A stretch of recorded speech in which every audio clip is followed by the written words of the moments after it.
Somewhere around the city of Gaborone, where the sun shone brightly over its towering buildings and busy streets, there lived a man named Thabo.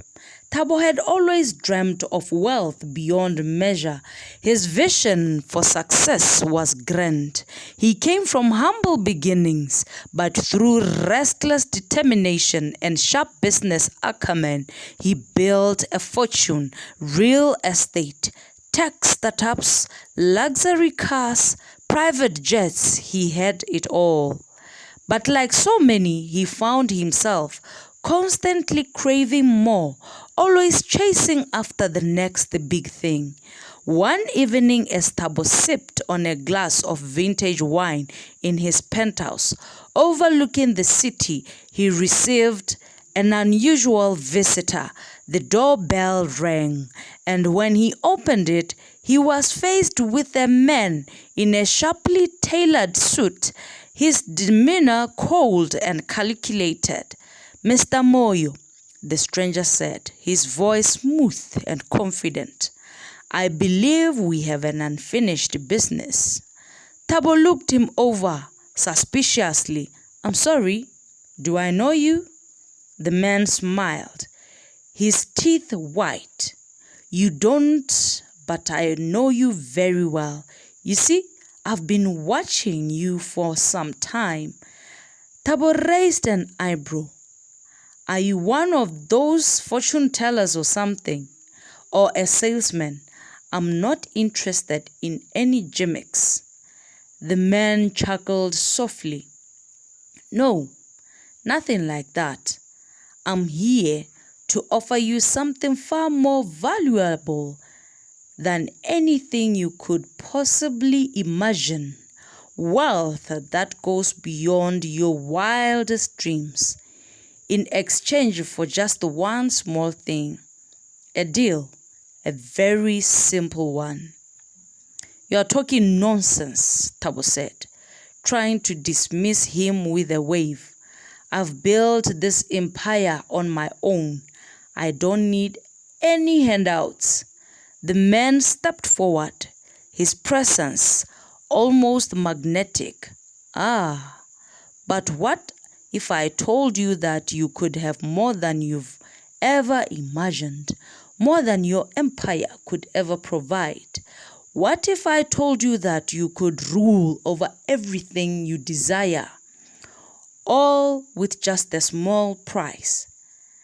Thabo was intrigued now, but he kept his skepticism in place. "And what exactly is this price?" The man leaned in, his voice dropping to a near whisper. "A simple agreement. A single month. You'll have everything you've ever dreamed of. More wealth, more power, more success than you can fathom. All you have to do is sign this contract. But here is the catch, Mr. Moyo. After that month, your soul will be mine." Thabo laughed, assuming it was some twisted joke. "A soul? Seriously? This is a bad prank, right?" The stranger's eyes glowed in faint red, and for a brief moment, Thabo's heart skipped a bit. "I assure you, it's not. You will sign or you will not. You'll get what you want, but once the month is over, you'll belong to me." Thabo stood frozen for a moment, his mind racing. He had everything: money, luxury, influence, but there was always that unsatisfying hunger for more. This offer, bizarre as it seems, was tempting. A month of limitless success, a month of living without boundaries, and then his soul. But was he really willing to pay such a price? "You're crazy," Thabo muttered, pacing back and forth. "How can I trust you?" The man's smile widened. "You don't have to trust me. You just have to make a choice. 1 month, and I'll give you everything your heart desires. Sign this, and you'll never have to worry again." Thabo, in his arrogance, believed that he could cheat the system. He could always find a way out. He scoffed at the idea of losing his soul and thought it was a mere metaphor. He didn't believe in supernatural forces. What was a soul to him anyway, when he could gain the entire world? "Fine," Thabo said, signing the contract with a flourish. "Let's see what you've got." The next few days were a whirlwind. True to the stranger's word, Thabo's wealth multiplied. His real estate holding tripled.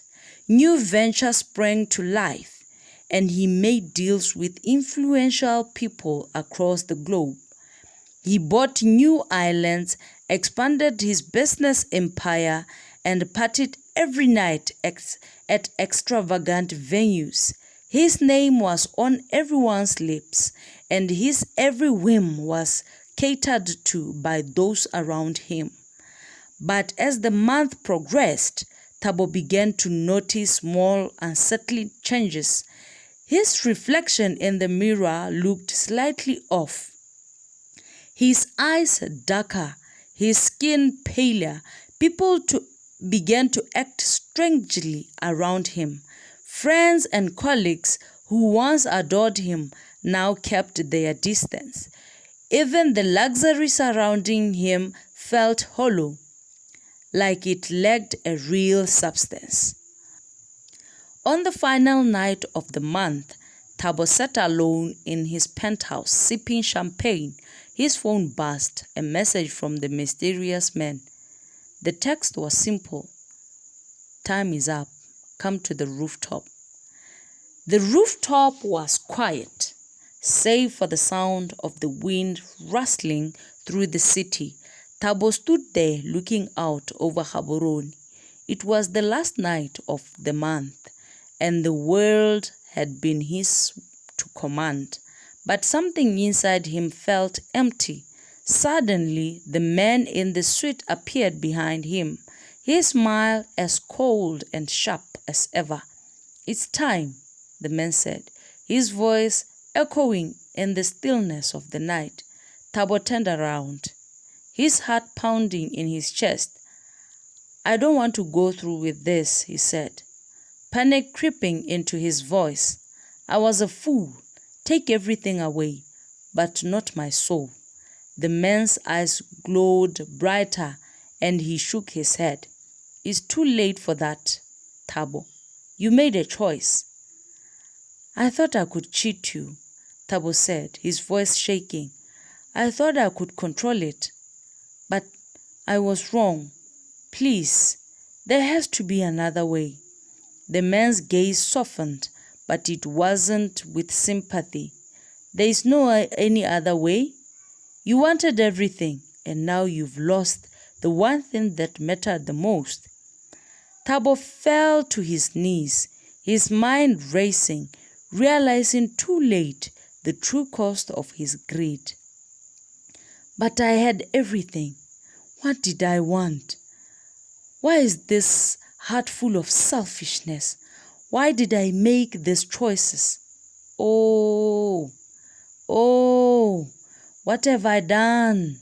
An eerie intensity as Thabo's pleas echoed into the night air. He stood still, calm and unwavering, his figure like a shadow against the backdrop of the city's glowing skyline. Thabo's breath came into sharp gasps, desperation flooding his veins. "What's next?" he asked, his voice trembling, though he already had a sinking feeling he wouldn't like the answer. The stranger's lips curled into a thin, cruel smile. "What's next, Mr. Moyo, is that I'll claim your soul as agreed, but your fate is far more twisted than you realized." Thabo recoiled, his heart pounding painfully in his chest. What do you mean? What will happen to me? The man stepped forward, his dark gaze locking with Thabo's. Cold and unfeeling, you see? Your soul is no longer yours to keep. It's mine now, bound to me. But you will not just disappear into the void, as you might have imagined. He let the words hang in the air, the silence more deafening than any noise. You will work for me. You will wander the earth bringing others to the doom, just as you did with yourself. Thabo's stomach churned. How? How will I do that? A chilling laugh escaped the man's lips. You'll gather more souls, Thabo. You'll cause destruction by mere accident. It will be your curse. Your existence will be one of constant, uncontrollable loss. One by one, others will be drawn into your web. You'll make deals like the one you made with me, but they will come with no memory of it. They will fall victims to their own greed, their own desires, and you will lead them straight to me. Thabo stood, frozen in disbelief, a horror creeping his veins. No, I didn't sign up for this. I didn't want to hurt anyone else. I just wanted more for myself. The man's eyes gleamed with malevolent satisfaction. And yet, here we are, you, the architect of your own downfall, and now a tool in my hands. You'll walk the earth unwillingly, leading others to the same fate you've met.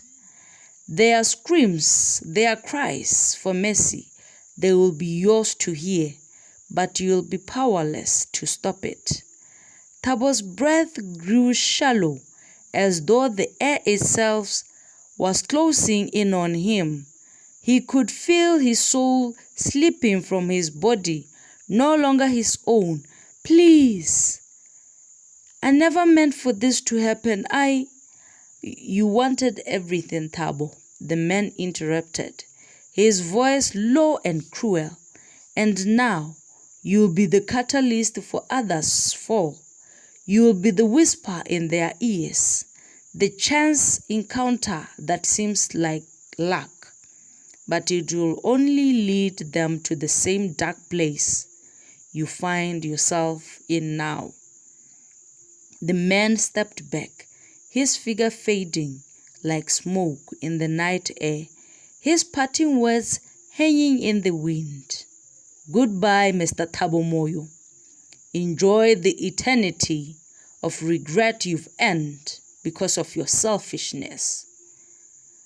Thabo fell to his knees, his mind reeling as he gasped at the empty air.